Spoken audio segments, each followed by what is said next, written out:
ओम नमो भगवते वासुदेवाय। ओम नमो भगवते वासुदेवाय। ओम नमो भगवते वासुदेवाय। नारायणं नमस्कृत्य नरं चैव नरोत्तमं देवीं सरस्वतीं व्यासं ततो जयमुदीरयेत्। नष्टप्रायेषु भद्रेषु नित्यं भागवत सेवया भगवती उत्तमश्लोके भक्तिर्भवति नैष्टिकी। निगमकल्पतरोर्गलितं फलं सुखमुखातं ततद्रवसंयुतं विपदभागवतं रसमालयं पुरतो रसिका विभावुकाः। ॐ ज्ञानाञ्जनशलाकया चक्षुरुन्मीलितं येन तस्मै श्रीगुरवे नमः। श्रीचैतन्यमनोभीष्टं स्थापितं येन भूतले स्वयं रूपकर्माख्यं ददाति स्वपदान्तिकम्। वन्देऽहं श्रीगुरो श्रीयुतपदकमलं श्रीगुरोन् वैष्णवांश्च श्रीरूपं साग्रजातं सहगण रघुनाथान्वितं तं सजीवम् साद्वैतं सावधूतं परिजनसहितं कृष्णचैतन्यदेवं श्रीराधा कृष्णपादान् सहगण ललिता श्रीविशाखान्वितांश्च हे कृष्ण करुणा सिन्धो दीनबन्धो जगत्पते गोपेश गोपिकान्त राधाकान्त नमोऽस्तुते।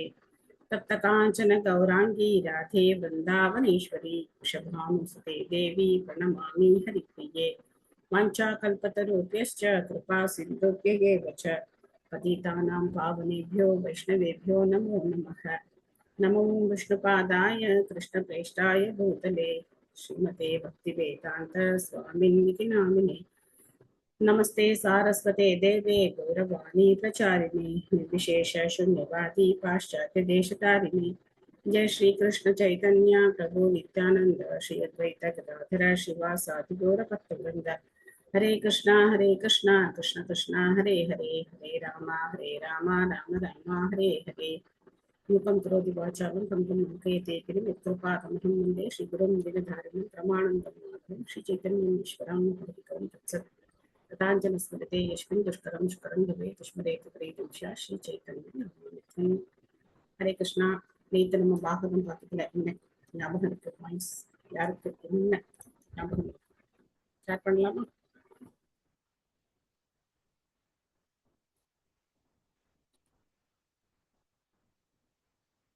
எல்லாரும் இவ்வளவு அமைதியா இருக்கீங்க, ஹரே யாருக்குமே கிருஷ்ணா எதுவுமே ஞாபகம் மாதாஜி. இல்லையா? ஹரே கிருஷ்ணா.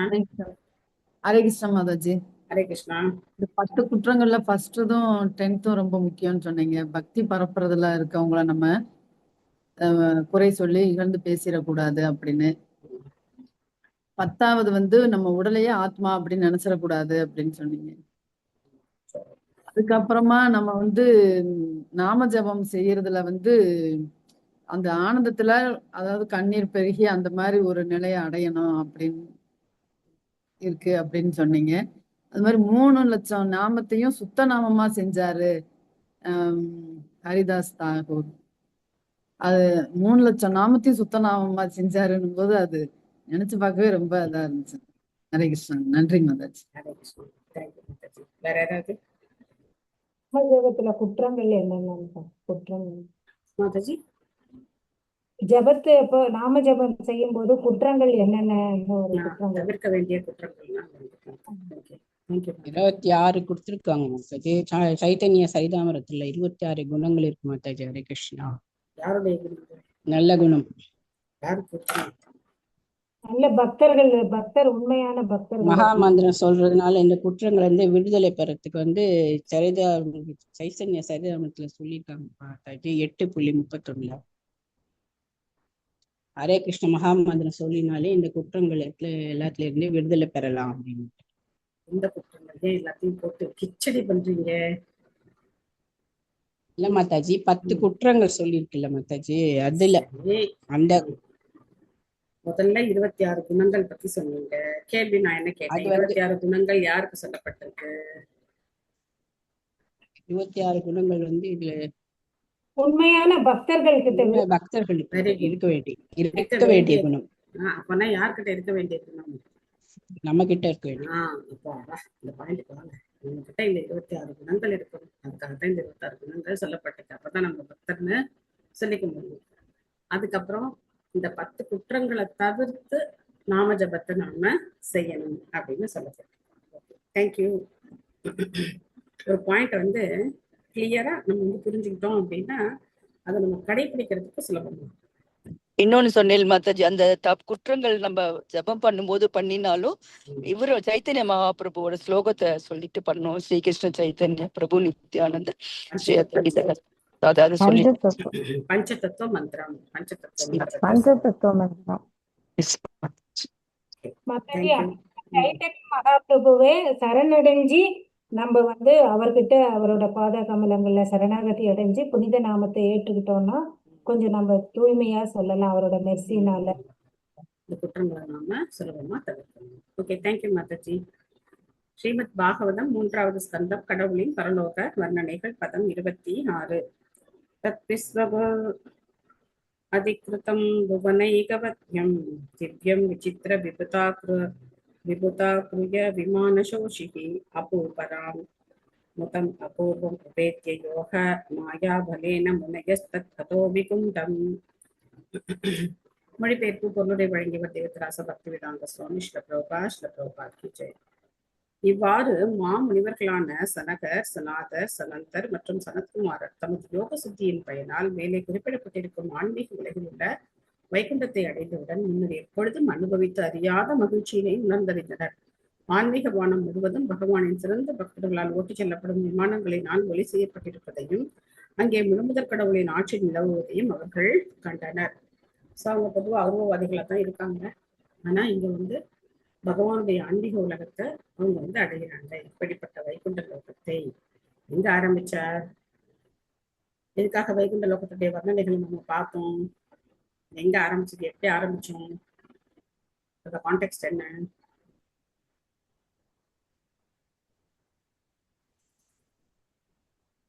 என்னாச்சு? 4 நாள் முன்னாடி படிச்சோம். எதுக்காக ஆரம்பிச்சோம் இதை படிக்கிறதுக்கு? என்ன தொடர்பு? இந்த வேத கருத்துகள் வந்து அது சொன்னீங்கல்ல மாட்டேன். அதாவது நான் கேக்குற கேள்வி என்னன்னாக்க, எதுக்காக வைகுண்ட லோகத்தின பத்தின இந்த வர்ணனைகள் எல்லாம் நம்ம ஆரம்பிச்சோம்? எதுக்காக படிக்க ஆரம்பிச்சோம்? என்ன காரணம்? குமாரர்கள் வந்து வைகுண்டத்தை எல்லா ஆன்மீக உலகத்துக்கு உள்ள நுழைஞ்சோன்னு அந்த வர்ணனைகள் பத்தி சொல்ல ஆரம்பிச்சேன் மாதாஜி. அதாவது திதி வந்து கஷ்யப்பரோட இது பண்ணினாங்க இல்லையா?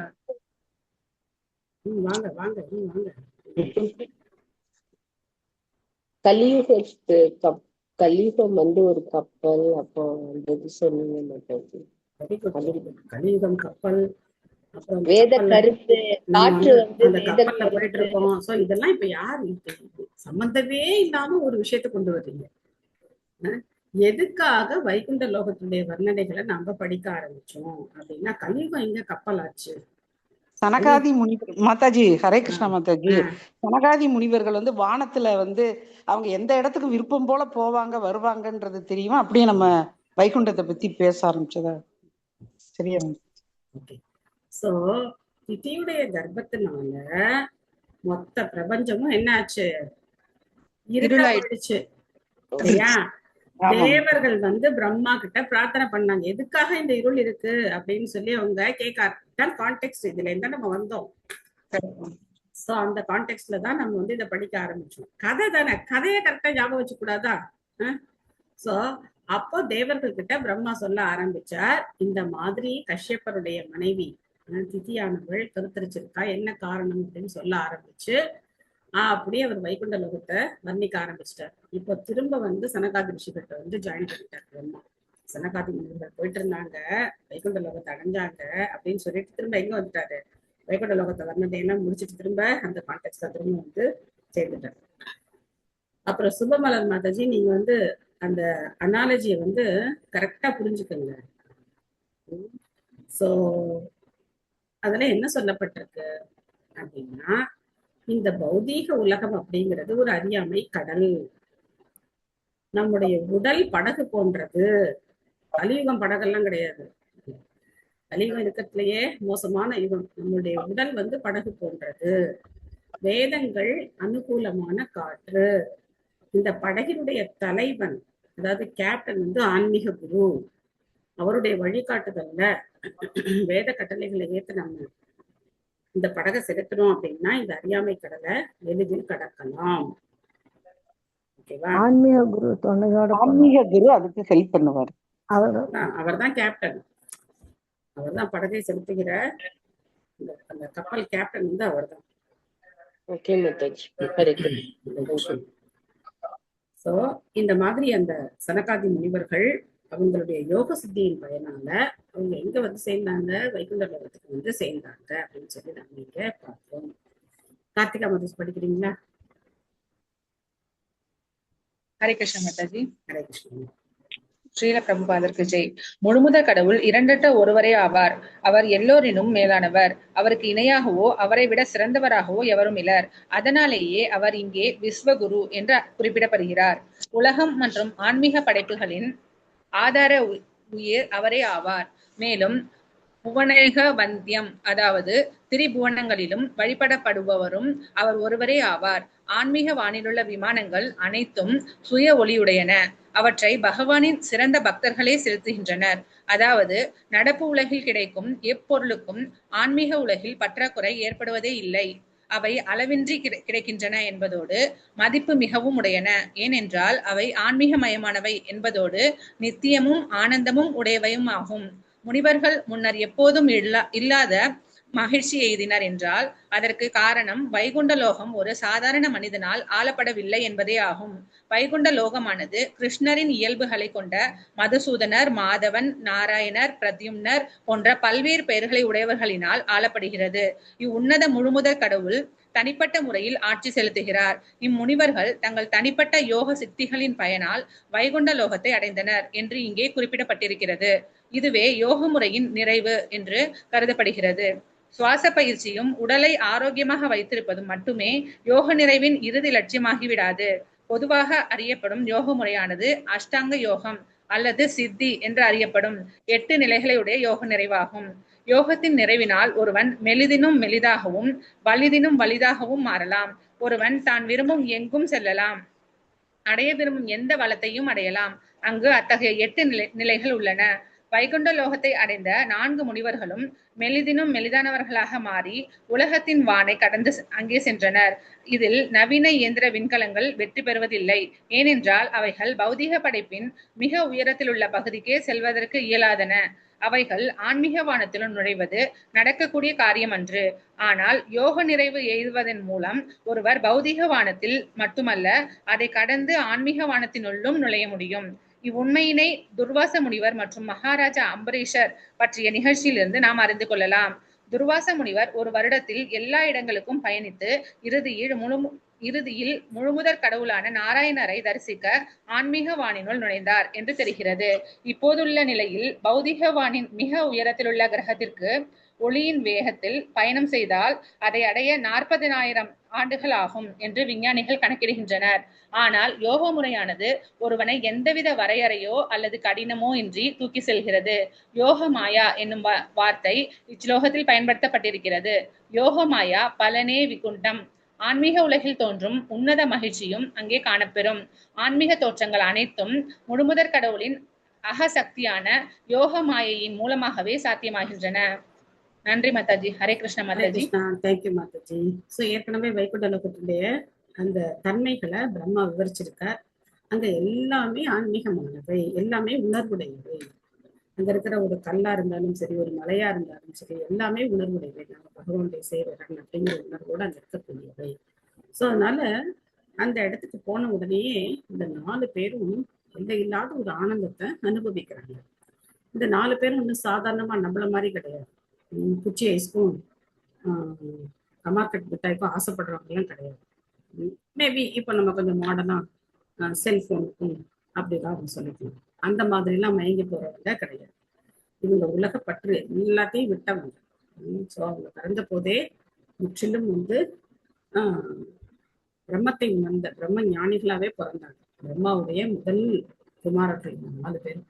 ஸோ அதனால அவங்களுடைய நிலை அப்படிங்கிற அவங்களுக்கே ஒரு விஷயம் சந்தோஷத்தை கொடுக்குது அப்படின்னா அதனுடைய தன்மை என்ன அப்படின்னு நம்ம வந்து புரிஞ்சுக்கலாம். ஸோ அப்பேற்பட்ட தன்மையுடையவர்கள் இந்த ஆனந்தத்தை எதுக்காக அனுபவிச்சாங்க அப்படிங்கிறத பிரபா சொல்றாரு. ஏன்னா அந்த முழுக்க முழுக்க ஆன்மீகமானது பகவானால அந்த லோகம் வந்து ஆளப்படுகிறது. அப்போ எப்படி அவங்க அந்த இடத்தை அடைஞ்சாங்க அப்படிங்கிறதுக்கு அவர்களுடைய யோக சித்தியினுடைய பெருமைகள் சொல்லப்படுது. அஷ்டாங்க யோகம் அப்படின்னா அஷ்ட அங்க அப்படின்னா 8 நிலைகளை கொண்ட யோக மார்க்கம் அப்படின்னு அர்த்தம். அந்த அஷ்டாங்க யோகத்தினுடைய பலன் என்ன அப்படின்னா அஷ்டமா சித்திகள், 8 விதமான யோக சித்திகளை ஒரு யோகியானவர் அடையலாம். அதுல 2 3 இங்கே கொடுக்கப்பட்டிருக்கு. பிரபா சொல்லியிருக்கார், மெலிதினும் மெலிதாகவும் வலிதினும் வலிதாகவும் மாறலாம். சோ ஒருத்தர் வந்து அப்படியே அவ்வளோ மெல்லிசா இருந்து ஒரு சுவர்ல கூட அவர் வந்து ஊடுருவி அந்த நம்ம இப்போ ஒரு ரூம்ல இருந்து இன்னொரு ரூமுக்கு போகணும் அப்படின்னா அந்த ரூம் கதவை திறந்துக்கிட்டு இன்னொரு ரூம் கதவு வழியா உள்ள போகணும் இல்லையா? நம்ம அந்த செவரு வழியா உள்ள போக முடியாது. ஆனா ஒரு யோகி இந்த ரூம்ல உட்காந்துட்டு இந்த செவரு வழியா அடுத்த ரூமுக்குள்ள போயிடலாம். அவ்வளவு ஒரு மைன்யூட்டா அவர் வந்து அவர் மாதிரி இந்த ரூமுக்குள்ள அவர் வந்து போய் அங்க போய் திரும்ப தன்னுடைய பழைய உருவத்தோட ஜம்முன்னு போய் உட்காந்துருக்காங்க. ஸோ அந்த மாதிரி இந்த யோக சித்தியினால அவங்க என்ன பண்றாங்க, அவ்வளவு தூரம் வந்து பயணம் போயிருக்காங்க. ஸோ பிரபுபாதர் இந்த மாதிரி எல்லாம் வரும்போது நவீன கால விஞ்ஞானிகளுடைய முயற்சியில இருக்கிற குறைகளை சுட்டி காட்டுறாரு. இது அவருடைய ஸ்பெஷாலிட்டி. ஏன் அப்படின்னாக்கா இதுலதான் நாம மயங்கி இருக்கோம். விஞ்ஞானிகளுடைய கண்டுபிடிப்புகள்ல தான் நாம மயங்கி சாஸ்திரங்களை நம்ப மறுக்கிறோம். ஆனா விஞ்ஞானிகளுடைய அந்த முயற்சி அப்படிங்கிறது குறைவுடையது அப்படிங்கிறத சொல்றோம். அடுத்த ஸ்லோகம் 27. தஸ்மின் ஆதித்ய முனையக ஷட் அசஜ்ஜமானாக கஷாசமான வயசா அத சப்தமாயாம் தேவா அசசத கிருஹீத கதோபராத்ய கேயூர குண்டல கிரீட விடங்க வேஷோ. பகவானின் உறைவிடமான வைகுண்டபுரியின் 6 வாயில்களை கடந்து சென்ற பின்னரும் கூட அங்கே செய்யப்பட்டிருந்த அலங்காரங்களினால் அவர்கள் ஆச்சரியம் எதுவும் அடையவில்லை. 7வது வாயிலில் ஒத்த வயதுடைய இருவர் கைகளில் கதாயுதம் தாங்கி வைர வைடூரியங்களினாலான கிரீடங்கள், கை வளையல்கள் மற்றும் கண்ணை கவரும் வண்ண ஆடைகளும் அணிந்து நின்று கொண்டிருப்பதை கண்டனர். 6 கேட்டை ஈஸியா கிராஸ் பண்ணி வந்துட்டாங்க. 7வது கேட்ல வந்து செக் பாயிண்ட், அங்க வந்து இப்போ வந்து நிக்கிறாங்க. விமலா தேவராஜ் படிக்கிறீங்களா? சில பிரபுபாதாக்கு ஜெய். வைகுண்ட லோகத்தில் உள்ள பகவானை காண வேண்டும் என்னும் ஆவலில் விரைந்து சென்று கொண்டிருந்த முனிவர்கள் தாங்கள் கடந்து சென்ற 6 வாயில்களிலும் செய்யப்பட்டிருந்த உன்னத அலங்காரங்களில் சிறிதும் கவனம் செலுத்தவில்லை. ஆனால் 7வது வாயிலில் ஒத்த வயதுடைய 2 காவலர்களை கண்டனர். ஒரே வயதுடையவர் என்பதற்கு காரணம் வைகுண்ட லோகத்தில் உள்ளவர்களுக்கு முதுமை என்பதே கிடையாது. அதனால் அங்கே உள்ளவர்களுக்கு இடையே வயது வேறுபாட்டினை ஒருவரால் கண்டுகொள்ள முடியாது.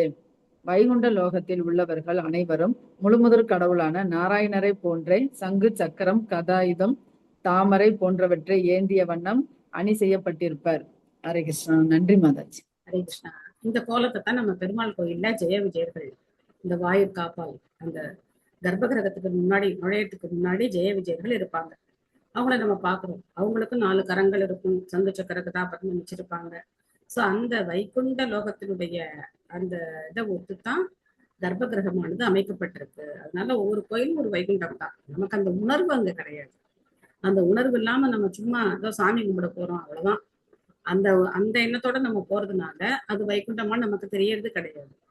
ஒவ்வொரு கோயிலும் அமைக்கப்பட்டிருக்கிற விதம் அப்படித்தான் அமைக்கப்பட்டிருக்கு.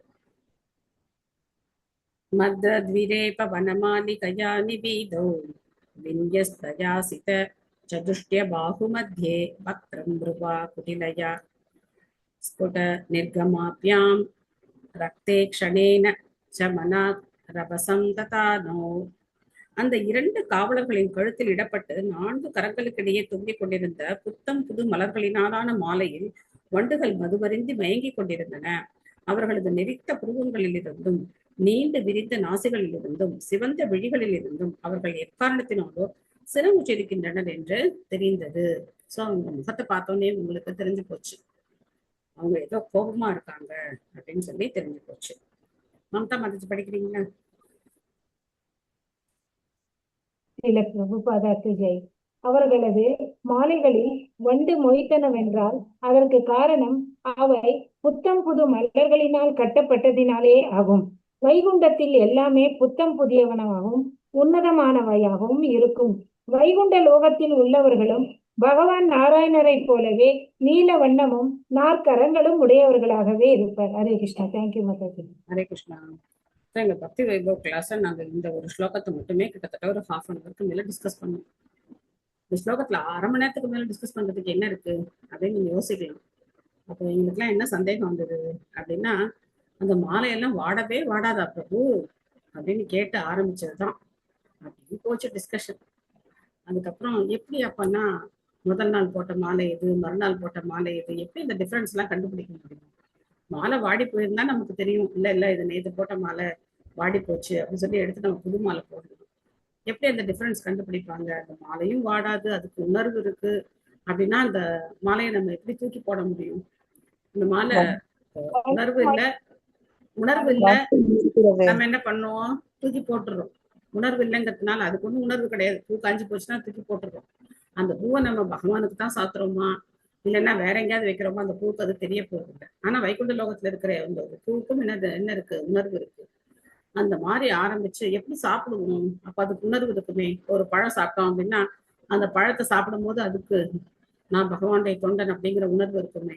நம்ம எப்படி அப்படி சாப்பிட முடியும் அப்படின்னா அப்படி போய் டிஸ்கஸ் பண்ணிட்டு கடைசியில ஒரு முடிவுக்கு என்ன வந்துட்டோம் அப்படின்னாக்க, வைகுண்ட லோகத்துல போய் இதெல்லாம் எப்படி நடக்குதுன்னு நம்ம போய் பார்க்கலாம். இப்போ நம்மளால என்ன பண்ண முடியாது, இதை புரிஞ்சுக்க முடியாது, ரொம்ப ரொம்ப கஷ்டம் அப்படின்னு சொல்லி முடிச்சாச்சு. द्वारियेतयो निविविशूर्मिदसेत् अपृष्ट्वा भूर्वा यथा पुरट वज्रकपाटिकायाः सर्वत्र ते विषमया मुनयः स्वदृष्ट्या ये सञ्चरन्ति अविहता विगताभिसङ्गाः. சனகரின் தலைமையின் கீழ் உள்ள முனிவர்கள் சென்ற போது எங்களும் தாமாகவே கதவுகள் திறந்திருந்தன. யாம் எமது என்ன முனிவர்களிடம் ஒரு சிறிதும் இருந்ததில்லை. இவ்வாறு வைடூரியங்களினால் பதிக்கப்பட்டிருந்த 6 வாயில்களையும் எந்த சிரமமின்றி கடந்து சென்ற அவர்கள் கலங்கமற்ற மனிதனராக தமது விருப்பம் போல் 7வது வாயிலுள் நுழைந்தனர். குழந்தைகள் எங்கேயும் தடுக்கப்பட மாட்டார்கள். குழந்தைகள் அனுமதிக்கப்பட அந்த குழந்தைக்கு தெரியாது நம்ம இந்த இடத்துக்கு வந்து அந்த செக்யூரிட்டி இருக்காங்க, இதை தாண்டி நம்ம போகக்கூடாது, இந்த ரூல்ஸ் எல்லாம் குழந்தைங்களுக்கு கிடையாது. அந்த மாதிரி இந்த முனிவர்களும் குழந்தைகள் மாதிரி அவங்க எந்த விதமான தடையும் இல்லாம போறாங்க. இன்னொன்னு யார் தடுக்கக்கூடாது அப்படின்னா, தூய பக்தர்களை தடுக்கக்கூடாது. தூய பக்தர்கள் எல்லா இடங்களிலும் சஞ்சரிக்கிறதுக்கான உரிமை பெற்றவர்கள், அவங்களையும் வந்து தடுக்கக்கூடாது. ஆனா நவீன காலத்துல அதெல்லாம் கிடையாது. பிரபுபாதருக்கே வந்து எல்லா செக்இன் எல்லாம் பண்றாங்க. இதெல்லாம் பண்ணிதான் பிரபுபாதரும் பயணம் எல்லாம் செய்யறாங்க. ஆனா பக்தர்களை எங்கும் தடுக்கப்பட கூடாது. அவங்களுக்கு பாஸ்போர்ட் விசா எல்லாம் கேட்கக்கூடாது. அவங்க எல்லா இடத்துக்கும் ஃப்ரீயா போறதுக்கான எல்லா விதமான உரிமையும் கொண்டவர்கள். ஆனா நவீன சமுதாயத்துக்கு அது தெரியாது. ஹேமமாலினி மதிச்சு படிக்கிறீங்களா? ஹரே கிருஷ்ணன் மாதாஜி. ஹரே கிருஷ்ணன். இல்ல பிரபுபாதுக்கு ஜெய். சனக்கர், சனாதனர், சனந்தனர் மற்றும் சரத்குமாரர் என்னும் 4 முனிவர்களும் பல வருடங்களுக்கு முன்பே பிறந்தவர்கள் என்ற போதிலும் அவர்கள் தங்கள் உடல்களை சிறு பாலகர்கள் போன்ற பாதுகாத்து வந்தனர். அவர்கள் மனங்களில் வஞ்சகம் ஏதும் இல்லாததினால் அவர்கள் சிறு குழந்தைகளைப் போல எது தடை செய்யப்பட்ட பகுதியா அல்லனவா என்றெல்லாம் கருதாது வாயிற்கதவுகளை எல்லாம் கடந்து போய் கொண்டிருந்தனர். இதுதான் குழந்தைகளின் இயற்கை. ஒரு குழந்தை எங்கே சென்றாலும் அதனை யாரும் தடை செய்வதில்லை. உண்மையில் ஒரு குழந்தை எங்கே சென்றாலும் அது அங்கெல்லாம் வரவேற்கப்படுகிறது. அவ்வாறு அது செல்லவிடாது தடுக்கப்பட்டால் இயற்கையிலேயே அது வருத்தமும் ஆத்திரமும் கொள்கிறது. இதுவே குழந்தையின் இயற்கை குணமாகும். இங்கும் அதே நிலைதான் ஏற்பட்டது. குழந்தை மனப்பான்மையுடைய 4 தெய்வீக முனிவர்களும் அம்மாளிகையின் 6 வாயில்களையும் கடந்து சென்றனர். எங்கும் அவர்கள் தடை செய்யப்படவில்லை. இதனால் அவர்கள் 7வது வாயிலில் நுழையும் பொழுது அங்கிருந்த வாயில் காவலர்கள் தங்கள் கரத்திலிருந்த ஈட்டிகளினால் அவர்களை வழிமறித்து தடை செய்த பொழுது இயற்கையாகவே அவர்கள் மிகுந்த சினமும் வருத்தமும் அடைந்தனர். ஒரு சாதாரண குழந்தை என்றால் அழுதிருக்கும். இவர்களோ சாதாரண குழந்தைகள் அல்லர். ஆதலினால் அக்காவலர்கள் செய்த பெரிய குற்றத்திற்காக அவர்களை உடனே தண்டிப்பதற்கு தயாரானார்கள். இது கூட இந்தியாவில் தெய்வீக அடியவர் யாருடைய வாயிலும் நுழைந்தாலும் அவர் தடை செய்யப்படுவதில்லை. ஹரே கிருஷ்ண மாதாஜி. ஹரே கிருஷ்ணா. இவங்கள குழந்தைகளை போல தடை செய்யப்பட கூடாதவர்கள். ஆனா தடை செஞ்சாங்க. குழந்தைன்னா அழுதுருக்கும். ஆனா இவங்க குழந்தைகள் கிடையாது, குழந்தை மாதிரி மனமுடையவர்கள். அதனால அவங்க என்ன பண்றாங்க அப்படிங்கறத நாம பார்க்கலாம். அதே மாதிரி எந்த ஒரு சாதுவும் தடை செய்யப்படக்கூடாது. அவர் வந்து எல்லா இடத்துக்கும் போறதுக்கு அவருக்கு எல்லா உரிமையும் இருக்கு. தான் வீக்ஷ்யவாத ரசனாம் சதுர குமாரான் விருத்தான் துசார்த்த வயசோ विदितात्मतत्त्वान् प्रेत्रेण सास्कलयताम् अर्हनां स्तौ तेजो विहस्य भगवத் प्रतिकूलशीलौ. அந்நான்கு முனிவர்களும் சூழலை தவிர வேறு ஆடை எதுவும் அணியாமல் பார்ப்பதற்கு 5 வயது பாலகர்களை போன்று தோன்றினாலும் அவர்கள் உயிர்கள் அனைவருக்கும் மூத்தவர்கள் என்பதோடு ஆத்ம தத்துவத்தை உணர்ந்தவர்களும் கூட. ஆனால் அவர்களது தோற்றத்தை கண்ட பகவானால் சிறிதும் விரும்பப்படாத குணங்களை உடைய அவ்விரு காவலர்களும் முனிவர்களின் பெருமைகளை அறியாது அவர்களை இழிவாக கருதி அவர்கள் தடுக்கப்படுவதற்கு உரியவர்கள் அல்ல என்ற போதிலும் அதனை அறியாது தமது கரங்களில் உள்ள ஈட்டிகளினால் தடுத்து நிறுத்தினர். என்ன பண்ணிட்டாங்க? கையில ஈட்டியெல்லாம் வச்சிருக்காங்க, அதை வச்சு அவங்க உள்ள போகக்கூடாது அப்படின்னு சொல்லி தடுத்து நிறுத்திட்டாங்க. ஸோ செக்யூரிட்டி வேலை ரொம்ப கஷ்டமான வேலை. யார் விஐபி, யாரு சாதாரண நபர் அப்படிங்கிறது தெரியாது. சில சமயத்துல விஐபி ரொம்ப சிம்பிளா வரணும். அப்போ அவங்கள தடுத்து செக்யூரிட்டி என்ன பண்ணுவாரு? நல்லா வாங்கி கட்டிக்குவாரு இல்லையா? இது கூட தெரியாம நிக்கிறியே அப்படின்னு சொல்லி. அது ஒரு கஷ்டமான ஒரு வேலை தான். சத்யா மாதாஜி படிக்கிறீங்களா? ஹரே கிருஷ்ண மாதாஜி படிக்கிறேன். ஹரே கிருஷ்ணா. மொழிபெயர்ப்பு மற்றும் பொருளுரை வழங்கிய பிரபுபாதருக்கு ஜெய். இந்நான்கு முனிவர்களும் பிரம்மதேவருக்கு முதலில் பிறந்த புத்திரர்கள் ஆவர். ஆகையினால் பிற உயிர்களும் சிவபெருமானும் கூட இவர்களுக்கு பின்னர் பிறந்த காரணத்தினால் இவர்களுக்கு இளையவர் ஆவர். குமாரர்கள் பார்ப்பதற்கு 5 வயது குழந்தைகளைப் போன்று ஆடையின்றி திரிந்த போதிலும் அவர்கள் அனைத்து உயிர்களுக்கும் மூத்தவர்கள் என்பதோடு ஆத்ம தத்துவத்தின் உண்மையினை உணர்ந்தவர்களும் கூட. இம்முனிவர்கள் வானுலகில் நுழைவதற்கு தடை செய்யப்படக்கூடியவர்கள் அல்லர். ஆயினும் சந்தர்ப்பவசத்தால் வாயில் காவலர்கள் அவர்கள் நுழைவதற்கு ஆட்சேபம் தெரிவித்து விட்டனர். இது பொருத்தமானதல்ல. குமாரர் போன்ற முனிவர்களுக்கு பணி செய்ய பகவான் எப்பொழுதும் ஆர்வமுடையவராக இருக்கிறார். ஆனால் இவ்வுண்மையை அறிந்திருந்தும் வாயில் காவலர்கள் அதிர்ச்சி தரும் வகையிலும் மூர்க்கத்தனமாகவும் அம்முனிவர்களை நுழைய விடாமல் தடுத்து விட்டனர். ஹரே கிருஷ்ணா. தேங்க்யூ மாதாஜி. ஹரே கிருஷ்ணா. ஸோ இனிமே வரக்கூடிய பகுதிகள், அடுத்த சாப்டர், இதெல்லாம் ரொம்ப கவனத்தோட பொருளுரையை நம்ம படிச்சாதான் நம்ம அபராதம் பண்ணாம இந்த அத்தியாயத்தை நிறைவு பண்ண முடியும். ஏன்னா பிரபுபாதை பொருளுரையில பார்த்தோம் அப்படின்னா ஒரு சமயத்துல இது சரி அப்படிங்கிற மாதிரியும் சொல்லியிருப்பார், ஒரு சமயத்துல தவறுங்கிற மாதிரியும் சொல்லியிருப்பார். அப்புறம் பகவான் இந்த பிரச்சனையை எப்படி தீர்த்து வைக்கிறார், இதெல்லாம் நுணுக்கமான விஷயங்கள். நாம நினைக்கிறோம் இல்லையா, பக்தர்களுக்கு நடுவுல எப்படி பிரச்சனை வருது, உங்களுக்கு கூடவா, கிருஷ்ண பக்தியில கூடவா இந்த மாதிரிலாம் நடந்துப்பாங்க அப்படிலாம் கேள்வி நம்ம கேட்கிறோம் இல்லையா. இதெல்லாம் நம்மளுடைய அறியாமையினால வரக்கூடிய கேள்விகள். எங்க பிரச்சனை வந்திருக்கு? இப்போ எந்த இடத்துல இப்ப பிரச்சனை வந்திருக்கு? வைகுண்டத்திலே பிரச்சனை வந்திருக்கு பாருங்க. அப்போ இந்த சாதாரண உலகத்தை பத்தி என்ன சொல்றது? பக்தர்களுக்கு நடுவுல வர பிரச்சனையே வரக்கூடாது அப்படின்லாம் கிடையவே கிடையாது. எத்தனை பிரச்சனை வேணா வரணும். வைகுண்ட லோகத்திலே பிரச்சனை வருது அப்படின்னா இந்த உலகத்தை பத்தி அப்பா கற்பனை கூட நம்மளால பண்ணி பார்க்க முடியாது. வைகுண்ட லோகத்துல இருக்கிறவங்க எல்லாம் முக்தி அடைந்த ஆத்மாக்கள். வைகுண்ட லோகத்துக்கு ஒருத்தருக்கு போகணும்னாலே அந்த தகுதி இருந்தாதான் போக முடியும். வைகுண்ட லோகத்துல எந்த எதிரியோ இல்ல வேற யாராவது எல்லாம் ட்ரெஸ்பாஸ் எல்லாம் பண்ணவே முடியாது. வைகுண்ட லோகத்துக்கு எல்லாம் போகவே முடியாது. சோ அதனால இந்த மாதிரியான சிக்கல்கள் எல்லாம் வரும்போது பாகவத்துல பல இடத்துல நம்ம பார்க்கலாம். சின்ன சின்ன பிரச்சனைகள்லாம் பக்தர்களுக்குள்ள வரும்போது அதை பகவான் எப்படி டீல் பண்றார், பக்தர்கள் எப்படி அதை டீல் பண்றாங்க அப்படிங்கறதெல்லாம் பார்த்து, இதெல்லாம் எதுக்காக நடக்குது அப்படின்னா பக்தர்களுக்குள்ள வரக்கூடிய சின்ன சின்ன இந்த உரசல்கள் எல்லாம் நம்ம என்ன பண்ணணும், சாஸ்திர பூர்வமா அதை அணுகி அதை நம்ம சரி பண்ணிக்கிறதுக்கு தெரிஞ்சுக்கணும். சோ இவங்களுக்கு உடை இல்லாம இருந்தாலும் திகம்பரர்கள், திசைகளையே உடையதாக அணிந்தவர்கள் திகம்பர அப்படின்னு சொல்றாங்க. அம்பரன்னா உடை, திகம்பர அப்படின்னா இந்த திசைகளையே ஆடையாக அணிந்தவர்கள். அப்படின்னா இந்த பௌதிகமான வஸ்துக்களால ஆடை அணியாதவர்கள்.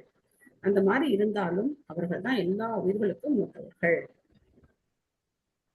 தாப்யாம் விஷத் அனிமிஷேஷு நிஷித்யமானாக சர்ஹத்தமாஹி அபிஹரே பிரதிஹாரபாப்யாம் பூஜு சுகுத்தம திதிருக்ஷித பங்க ஈஷத் காமானுஜேன சகசாத உபப்ளுதாக்ஷாக.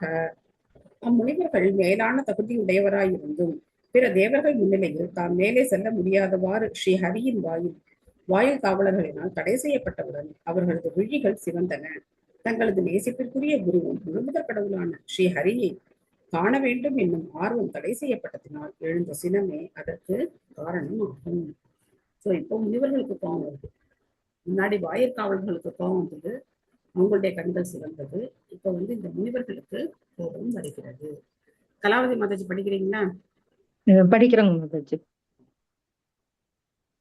பொருளுரை வழங்கிய பிரபுபாதாக்கு ஜெய். வேத முறைகளின்படி பற்றறுத்த துறவி காவி உடைகளையே அணிகிறார். இக்காவி உடை ஒரு துறவிக்கோ அல்லது ஒரு இரவலருக்கோ எங்கும் தடையின்றி செல்வதற்குரிய பாஸ்போர்ட் ஆகும். துறவியின் கடமை மக்களை கிருஷ்ண சிந்தனையில் ஞானம் பெற செய்வதாகும். துறவற வாழ்க்கை வாழும் முன் எவருக்கும் முழுமுதற் கடவுளின் சிறப்பினை பற்றி உபதேசிப்பது ஒன்றை தவிர வேறெந்த கடமையும் கிடையாது. அதனால் வேதகால சமுதாய கருத்தின்படி ஒரு துறவி எங்கும் தடை செய்யப்படக்கூடாது. அவர் எங்கு செல்ல வேண்டும் என்று விரும்பினாலும் அனுமதிக்க வேண்டும். ஒரு இல்லறத்தானிடம் எதனையும் விரும்பி கேட்டார் என்றால் அது அவருக்கு மறுக்கப்படக்கூடாது. 4 குமாரர்களும் முழுமுதற் கடவுளான நாராயணரை காண வேண்டும் என்று வந்தனர். சிக்ருத்தம, அதாவது நண்பர்கள், அனைவரிலும் சிறந்த என்னும் வார்த்தை மிக முக்கியமானதாகும். பகவான் கிருஷ்ணரே பகவத்கீதையில் தான் அனைத்து உயிர்களுக்கும் சிறந்த நண்பன் என்று கூறுகிறார். சுக்ருதம் சர்வ பூதானாம், எந்த ஒரு உயிர்க்கும் முழுமுதற் கடவுளை விட மிக சிறந்த நண்பர் வேறொருவரும் இருக்க முடியாது. முழுமுதற் கடவுளோடு தனக்கிருக்கும் உறவினை முற்றிலும் மறந்துவிட்ட உயிரிடத்தும் கூட அவர் மிகவும் அன்புடன் நடந்து கொள்கிறார். பகவான் கிருஷ்ணர் இப்பூமியில் அவதரித்தது போல் அவர் சில நேரங்களில் தானே விரும்பி வருகிறார். சில நேரங்களில் அவர் பக்தரான பகவான் சைத்தன்ய மகாபிரபு போல் வருகிறார். சில நேரங்களில் அவர் பந்தப்பட்ட ஆத்மாக்களை மீட்பதற்காக தனது உண்மையான பக்தர்களை அனுப்புகிறார். ஆகையினால் அவரே உயிர்களின் மிக சிறந்த நலன் விரும்பும் நண்பனாவார். மேலும் அவரை காணும் ஆவலினாலேயே குமாரர்களும் வந்தனர். வாயில் காவலர்கள் இருவரும் இக்குமாரர்களுக்கு வேறு கடவை எதுவும் இல்லை என்றும் அதனால் அவர்களை மாளிகையினுள் செல்லவிடாது தடுப்பது தவறு என்றும் அறிந்திருக்க வேண்டும். இச்சுலோகத்தில் முனிவர்களிடம் அவர்களது மிகவும் நேசிப்பிற்குரிய முழுமுதற் கடவுளை காண விடாது அவர்கள் தடுக்கப்பட்டவுடன் ஆசையின் இளைய சகோதரன் உடனடியாக தோன்றினான் என்று ஒரு உவமை கூறப்பட்டிருக்கிறது. ஆசையின் இளைய சகோதரன் கோபமாகும். ஒருவனது ஆசை நிறைவேறாத பொழுது அவனுக்கு ஆத்திரம் வருகிறது. மிக சிறந்த தெய்வீக முனிவர்களான குமாரர்களுக்கும் சினம் வந்தது. ஆனால் அச்சினம் அவர்களது தனிப்பட்ட ஆசையினால் எழுந்ததல்ல என்பதை நாம் நினைவிற்கொள்ள வேண்டும். முழுமுதற் கடவுளை காண விடாது மாளிகை வாயிலில் தடுக்கப்பட்டதினாலேயே அவர்கள் சினமுற்றனர். ஆகையினால் பக்குவம் பெற்றவர்கள் சினம் கொள்ளக்கூடாது என்னும் கூற்றினை ஸ்லோகம் ஆதரிக்கவில்லை. சினமானது முக்தியடைந்த நிலையிலும் கூட தொடர்ந்து செல்கிறது. இந்நான்கு குமாரர்களும் முக்தி பெற்ற துறவிகள் என்றே கருதப்படுகின்றனர். ஆயினும் அவர்கள் ஆத்திரம் கொண்டார்கள் என்றால் அவர்கள் பகவானுக்கு செய்யும் தொண்டு தடைபட்டதே காரணமாகும். சாதாரண மனிதன் கொள்ளும் சினத்திற்கும் ஆன்மீக விடுதலை பெற்ற ஒருவர் கொள்ளும் சினத்திற்கும் இடையில் உள்ள வேறுபாடு என்னவென்றால், சாதாரண மனிதனுக்கு அவனது சுய ஆசைகள் நிறைவேறாத போது சினம் வரும். ஆனால் குமாரர்கள் போன்ற விடுதலை பெற்றவர்களுக்கு முழுமுதற் கடவுளுக்கு தாம் சேவை செய்ய முடியாதவாறு தடை செய்யப்படும் பொழுது சினம் வருகிறது.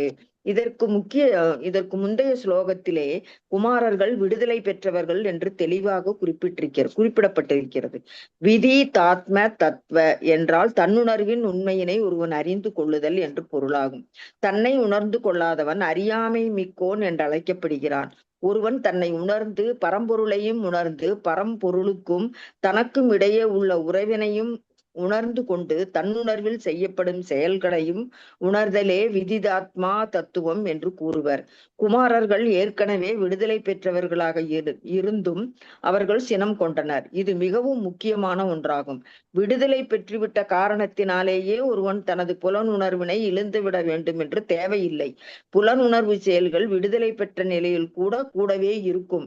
வேறுபாடு என்னவென்றால், புலனுணர்வு செயல்கள் கிருஷ்ண உணர்வுடன் தொடர்புடையவனாக இருக்கும் பொழுது அவை ஒத்துக்கொள்ளப்படுகின்றன. அதே சமயம் சொந்த புலனுணர்ச்சிக்காக பந்தப்பட்ட நிலையில் எழும் புலனுணர்வு செயல்கள் ஏற்றுக்கொள்ளப்படுவதில்லை. Thank you mataji. Hare Krishna. Hare Krishna. Thank you mataji. So சுகிருதம் சர்வபூதானாம் எந்த ஸ்லோகம்?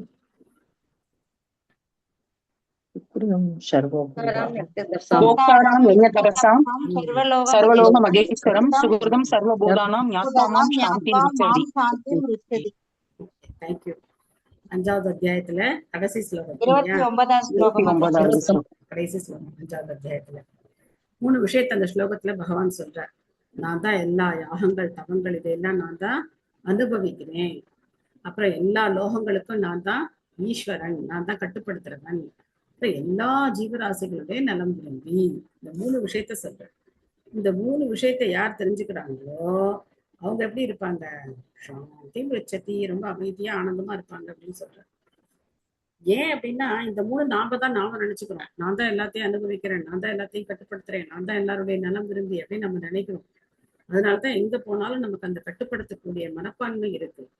இது ஏன் இப்படி இருக்கு, அது ஏன் அப்படி இருக்கு, இது ஏன் இப்படி செய்யறாங்க அப்படி செய்யறாங்க அப்படின்னு சொல்லி எல்லா சூழ்நிலைகளையும் நம்ம வந்து கட்டுப்படுத்தணும்னு நினைக்கிறோம்.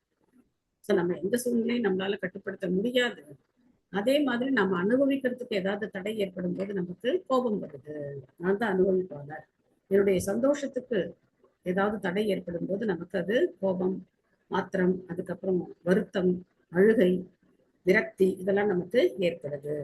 அதனால இதெல்லாம் பகவான் தான், நான் கிடையாது அப்படின்னு நம்ம வந்து புரிஞ்சுக்கிட்டோம் அப்படின்னா நாம எப்பவுமே எல்லா சூழ்நிலைகளையும் நாம வந்து சந்தோஷமா இருக்கணும். ஸோ பகவான் தான் எல்லாருடைய நலம் விரும்பி. எதுக்காக இந்த பொருளுரையில பிரபா சொல்றாருன்னா, இந்த மாதிரி தான் பக்தர்களும் எல்லாருடைய நலம் விரும்பிகளா இருக்காங்க. பகவத் பக்தர்களும் அதே மாதிரி தான். அதனால அவர்கள் எங்கும் தடுக்கப்படக்கூடாது அப்படின்னு சொல்றாரு. ஸோ அடுத்தது, முனிவர்களுடைய கோபம் அப்படிங்கிறது பௌதிகமானது கிடையாது. முனிவர்களுக்கு இங்க எதுக்காக கோபம் வந்ததுன்னு சொல்லப்பட்டிருக்கு? சேவை, பகவானுக்கு வந்து பகவானுக்கு சேவை செய்ய முடியாது, அந்த தடுக்கும் போது அவருக்கு கோபம் வந்தது. சோ அதே மாதிரி ஆன்மீக உலகத்துல கோபமே கிடையாது, ஆன்மீகவாதி கோபப்படக்கூடாது அப்படிங்கறதெல்லாம் கிடையாது. ஆன்மீகவாதிக்கும் கோபம் வரலாம். எதுக்காக கோபம் வரும் அப்படின்னாக்கா, பகவானுடைய சேவையில ஏதாவது தவறு ஏற்படும் போது அவர்களுக்கு கோபம் வருது. பிரபுபாதருக்கு பயங்கரமா கோபம் வரும். பிரபுபாதர் எவ்வளவோ கோபமா பேசியிருக்காரு. எதுக்காக கோபப்படுறார் அப்படின்னா, பக்தர்கள் தவறு செய்யும் போது கோபப்படுறார். சோ அவருடைய சிஷ்யர்கள் ஏதாவது தவறு செய்து விக்கிரக வழிபாட்டுல அல்லது மற்ற சேவைகள்ல தவறு செய்யும் போது அவங்களை திருத்தறதுக்காக கோபப்படுறார். மற்றபடி தன்னுடைய புலனின்பத்துக்காக கோபப்படுறது கிடையாது. நாம என்ன பண்ணுவோம்னா அப்படியே ஆப்போசிட்டா இருக்கும். நம்மள யாராவது ஏதாவது சொன்னாதான் நமக்கு கோபம் வரும். கிருஷ்ணரையோ பக்தர்களே யாராவது சொன்னா ஆமா ஏதாவது சொல்லிட்டு போறாங்க அப்படின்னு நம்ம பாட்டுக்கு போயிட்டே இருப்போம். இல்லை நாமளும் ஒத்து ஊதிட்டு இருப்போம். ஆமா ஆமா அவர் அப்படித்தான் அப்படின்னு சொல்லி நாமளும் அவர் கூட சேர்ந்து எதையாவது சொல்லிட்டு இருக்கோம். ஸோ நம்மளுடைய நிலைமை அப்படிங்கிறது அந்த மாதிரி இருக்கு. உண்மையிலேயே நமக்கு வந்து நம்மளை யாராவது தப்பா பேசும்போது நம்ம அதுக்காக கவலைப்படவே கூடாது, அதுக்காக கோவப்படவோ வருத்தப்படவோ கூடாது. ஆனா பகவானையோ பக்தர்களையோ யாராவது ஏதாவது சொன்னாங்க அப்படின்னு சொன்னா உடனே நமக்கு வந்து அந்த இடத்துல கோபம் வரும். சோ அதனால உணர்வுகள் அப்படிங்கிறது அழிக்கப்படுறது கிடையாது. அதனால்தான் பிரம்மஜோதியில போய் கலக்கிறது வந்து ஆன்மீக தற்கொலை அப்படின்னு சொல்லப்படுது. அங்க எல்லா உணர்வுகளையும் இழந்து அங்க போய் அவங்க பேசாம உட்கார்ந்துருக்கணும். ஆனா வைகுண்டம் அப்படிங்கிறது எல்லா விதமான வேறுபாடுகளும் நிறைந்தது, எல்லா விதமான உணர்வுகளும் பூரணமா நிறைந்தது. என்ன பண்ண போறாங்க கோபம் வந்தவங்க பார்க்கணும். முனைய ஊச்சுகு கோபாம் இகைத்ய பகவத் பரிச்சர்யோச்சை தத் தர்மினாம் நிவசதாம் விஷமக ஸ்வபாவக தஸ்மின் பிரசாந்த புருஷே கத விக்கிரகே வாம கோபாத்மவத் குஹகயோகு பரிசங்கனீயக. முனிவர்கள் கூறினர், யார் இந்த இருவர் பகவானுக்கு பணி செய்ய உயர்ந்த பதவியில் அமர்த்தப்பட்டும் முரண்பட்ட செயல்களை செய்கிறார்கள்? பகவானிடமுள்ள அதே உயர்குணங்கள் இவர்களிடமும் இருக்கும் என்று எதிர்பார்க்கக்கூடியதாயிற்றே. வைகுண்ட லோகத்தில் இவர்கள் இருவரும் எப்படி வாழ்கின்றனர்? இறைவனது உலகத்தில் பகைவர்கள் எவ்வாறு நுழைய முடியும்? முழுமுதல் கடவுள் பகைவர்கள் இல்லாதவராயிற்றே. அவர் யார் மீது கார்புரட்சி கொள்ள முடியும்? இவர்கள் இருவரும் ஏமாற்று பேர் வழிகளாக இருத்தல் வேண்டும். அதனால்தான் இவர்கள் பிறரையும் தம்மை போல் கருதுகின்றனர். சோ நம்ம மனசுல என்ன இருக்கோ அதே மாதிரி நம்ம அடுத்தவங்களை நம்ம வந்து நினைக்கிறோம். சோ அந்த வெளிப்பாடு தான் நம்ம மற்றவர்கள்கிட்ட குறை காண்றது. நம்ம கிட்ட இருக்கிற குறையத்தான் நம்ம அடுத்தவங்ககிட்ட பாக்குறோம். நம்ம கிட்ட என்ன குறை இருக்கோ அது அடுத்தவங்க மேல நம்ம வந்து சொல்லணும். ஆனா பாக்குறதுக்கு எப்படி தெரியும் அப்படின்னாக்கா, அது நம்ம கிட்ட அந்த தவறு இல்லை, அவங்க கிட்ட தான் அந்த தவறு இருக்கு அப்படிங்கிற மாதிரி நமக்கு தெரியும். அந்த தவறை எதனால கண்டுபிடிக்கிறோம் அப்படின்னா, அந்த தவறு நம்ம கிட்ட இருக்கு, அதனாலதான் அந்த தவறை நம்ம அவங்க கிட்ட கண்டுபிடிச்சு அவங்க மேல அந்த குறையை நம்ம வந்து சொல்றோம். ஸோ இங்க நிறைய சிந்தனை இருக்கு. இந்த குமாரர்கள் நினைக்கிறாங்க, வைகுண்ட லோகத்துல எப்படி வந்து யாராவது ஒரு பகைவர்கள் எப்படி வர முடியும்?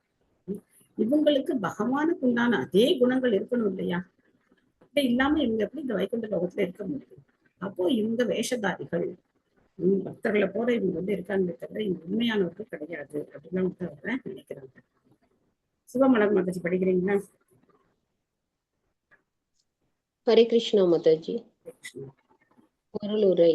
பூமியாகிய இந்த லோகத்திற்கும் வைகுண்ட லோகத்திற்கும் இடையே உள்ள வேறுபாடு என்னவென்றால், வைகுண்ட லோகத்தில் உள்ளவர்கள் அனைவரும் பகவானது நற்குணங்கள் அனைத்தும் உடையவர்களாகவும் அவருக்கு தொண்டு செய்வது ஒன்றில் மட்டுமே ஈடுபாடு உடையவர்களாகவும் இருப்பர். பந்தப்பட்ட ஆத்மாவானவன் விடுதலை பெற்று பக்தனாக மாறினான் என்றால் அவனிடம் பகவானிடம் உள்ள நற்குணங்களின் 79 விழுக்காடு வந்துவிடும் என்று சிறந்த மகான்களினால் ஆய்ந்து கூறப்பட்டிருக்கிறது. ஆகையினால் வைகுண்ட லோகத்தில் பகவானுக்கும் அங்கு வாழ்பவர்களுக்கும் இடையே எந்தவித பகை உணர்ச்சியும் கிடையாது. உலகத்தில் ஒருவன் தனது உயர் அதிகாரிகளிடமோ அல்லது தலைமை நிர்வாகிகளிடமோ பகைமை கொள்கிறான். ஆனால் வைகுண்ட லோகத்தில் இது போன்ற மனப்பான்மை கிடையாது. நற்குணங்கள் இல்லாத ஒருவன் வைகுண்ட லோகத்தினுள் அனுமதிக்கப்படுவதில்லை. நற்குணத்தின் அடிப்படை கொள்கையே முழுமுதற் கடவுளுக்கு தன்னை தொண்டனாக ஏற்றுக்கொள்வதுதான். அதனாலேயே அம்முனிவர்கள் தம்மை மாளிகையினுள் செல்ல விடாது அக்காவலர்கள் தடுத்தது கண்டு ஆச்சரியம் கொண்டதோடு அவர்கள் இருவரும் வைகுண்ட வாசிகளைப் போல் உண்மையில் தோன்றவில்லையே என்றும் கருதினர். வாயிற்காப்போனின் கடமை யாரை உள்ளே அனுமதிப்பது அல்லது யாரை அனுமதிக்க கூடாது என்று தீர்மானிப்பது தானே என்று கேட்கலாம். ஆனால் ஒருவன் பரமபுருஷ பகவானுக்கு தொண்டு செய்யும் நற்குணங்களில் 100 விழுக்காடு வளர்ச்சி பெறவில்லை என்றால் அவன் வைகுண்ட லோகத்தினுள் நுழைய முடியாது. பகவானின் பகைவர் எவரும் வைகுண்ட லோகத்தினுள் நுழையவே முடியாது. குமாரர்கள் தாம் தடை செய்யப்பட்டதற்கு காரணம் இக்காவலர் இருவரும் ஏமாற்று பேர்வழிகளாக இருப்பதுதான் என்று முடிவு செய்தனர். நன்றி மாதாஜி. ஹரே கிருஷ்ணா. ஒரு பக்தன் கிட்ட பகவான் இருக்கக்கூடிய கல்யாண குணங்கள் 64 கல்யாண குணங்கள்ல 79% இருக்கணும் அப்படின்னு சொல்லி எதிர்பார்க்கப்படுகிறது. அப்போ வைகுண்ட லோகத்துல இருக்கிறவங்க எல்லாரும் பகவான் மேல பொறாமையற்றவர்கள். இந்த பௌதிக உலகத்துல யாருக்குமே வந்து தன்னுடைய மேல் அதிகாரிகள் கிட்டையோ தன்னுடைய எஜமானர்கள்கிட்டயோ விசுவாசம் எல்லாம் கிடையாது. எல்லாருக்கும் என்ன நினைப்பு, எப்போ நாம அந்த இடத்த பிடிப்போம், இந்த நினைப்பு எல்லாருக்கும் இருக்கா இல்லையா? அது எந்த இடமா இருந்தாலும் சரி, அலுவலகமா இருந்தாலும் சரி, கல்லூரியா இருந்தாலும் சரி, எந்த இடமா இருந்தாலும் சரி, இல்ல ஒரு தொழில் நிறுவனமா இருந்தாலும் சரி, அந்த பாஸோட இடத்த நம்ம பிடிக்கணும் அப்படிங்கறதுதான் எல்லாருடைய நோக்கமாகவும் இருக்கு. ஆனா வைகுண்டத்துல யாரும் நான் வந்து நாராயணர் ஆகணும் அப்படிங்கிற எண்ணம் கொண்டவங்க கிடையாது. அங்க இருக்கிறவங்க பகவானோடு ஒத்த மனமுடையவர்கள். அந்த பகவானுக்கு சேவை செய்யறது மட்டும்தான் அவங்களுடைய ஒரே குறிக்கோள். அப்படித்தானே இருக்கணும். அப்படி இருக்கும்போது இவங்க எப்படி நம்மள வந்து தடை செய்யலாம் அப்படின்னு சொல்லி இந்த முனிவர்கள் நினைக்கிறாங்க. நகி அந்தரம் பகவதீக சமஸ்த குஷாவ் ஆத்மானம் ஆத்மனி நவோ நவசீபதீராக பஷ்யந்தி யத்ர யுவயோஹு சுரலிங்கினோ கிம் துயுத்பாதிதம் ஹி உதரபேதி பயம் யதோஸ்ய. வைகுண்ட லோகத்தில் முழுமுதற் கடவுளுக்கும் அங்கு வசிப்பவர்களுக்கும் இடையே எவ்வாறு பெரிய வானத்திற்கும் சிறிய வானத்திற்கும் இடையே இணக்கம் நிலவுகிறதோ அதுபோல் முழு இணக்கம் நிலவுகிறது. சுமூகமான இணக்கம் நிலவும் இடத்தில் அச்சத்தின் விதை எப்படி வேர் கொண்டது? இவ்விரு மனிதர்களும் வைகுண்டவாசிகளைப் போல் ஆடை அணிமணி அணிந்து தோன்றுகின்றனர். ஆனால் இவ்விணக்கமின்மையினை இவர்கள் எங்கிருந்து பெற்றிருத்தல் கூடும்? இங்க ஒரு சின்ன ஒரு அனாலஜி கொடுக்கப்படுது. வானம் சிறிய வானம் பெரிய வானம், இதுல பெரிய வேறுபாடு எதுவும் கிடையாது. அப்போ ஒரே தன்மையுடையதாக இருந்தாலும் இருக்கணும். இவங்க எப்படி வைகுண்ட லோகத்துக்குள்ள ஒரு பகைவர் வர முடியும்? அதனால இவங்க வேஷம் போடுறாங்க அப்படின்னு சொல்லி இங்க நினைக்கிறாங்க. உமா மாதாஜி படிக்கிறீங்களா? மாதாஜி. ஹரே கிருஷ்ணா மாதாஜி. ஹரே கிருஷ்ணா. ஸ்ரீல பிரபுபாதருக்கு ஜெய்.